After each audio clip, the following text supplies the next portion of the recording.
Well, that concludes our testing for today. So first of all, I thank you for your time and your patience. So we're just going to do a bit of a quick recap on everything we did today. So we started off with our postural test. This is to identify any muscular imbalances within our body. We did our functional movement assessment to identify any muscular dysfunctions we have. And then we also finished off with our balance test to kind of identify any imbalances we have or any weaknesses we have. So starting off, we'll go straight to our postural test. We identified that we have a minor lateral tilt to the left side and we have a minor lateral tilt to our left side, which is almost just our head tilt to our left side. And we also have a lateral pelvic tilt. Essentially, we tilt a little bit to our left side. Yep. It's completely fine. This can be caused by our left side muscles, such as your hip flexors, your groins, your glutes. They might be overworking. This can also be causing our right side to be underactive and our muscles lengthening in the process. In this diagram I'm about to whip up, I will be able to show you where you're experiencing your pelvic tilt, which you can already probably know. Here we are. We'll be tilting to that one side. Yep.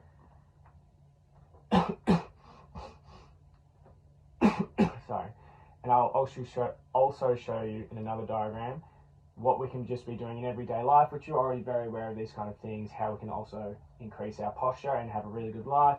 Just a couple quick ones. Really easy. Work lifestyle, how we exercise, how we work, things we do every day. These all affect our posture and how we can create better posture within ourselves. These can help to all different sorts. Exactly right. Like with me right now, I should probably be sitting up a bit straighter. Yep. Roll over it.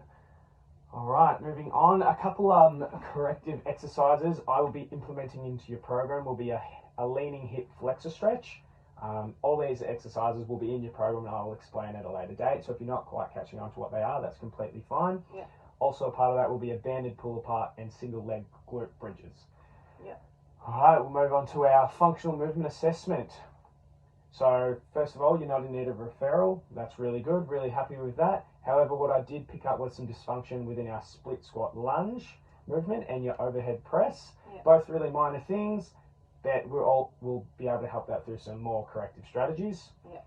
So I noticed in our lunge movement, our spine wasn't in such a neutral position as where we really want it to be. And during our overhead press, our arms weren't in line with our ears as we go above our head. Completely fine. Okay. So some corrective strategies I've implemented that will really help solidify that and really strengthen that.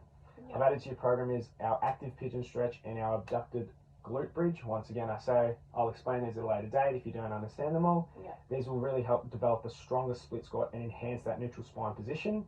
I've also added our dwell pass-throughs, wall angels, and then a half kneeling dumbbell press. This will really help us build support around that vertical push pattern, really get us strengthening that. Okay. So an exercise that I'll advise against completing just while we're on our way through completing these movement patterns. So what I'm going to suggest we don't do is a deep squat and walking lunges. This can cause too much load and excess leaning through our spine, and we really don't want that while we're really banging out how we complete that properly. Yep. And of course, any of these things, like I said before, if you're unsure of any of them when we send out our program and we start to do it, I'm happy to talk to you in depth, work one-on-one, and while we're completing it in the future. Yep. And again, our balance test, we've just completed that. That just helps me get another guide of where we need to strengthen our program and things we can implement to really help you along your fitness journey. You've been a superstar today. We've smashed out several things. I really thank you for your time. You've been really awesome. Thank you very much. Thanks, Matt. Cheers.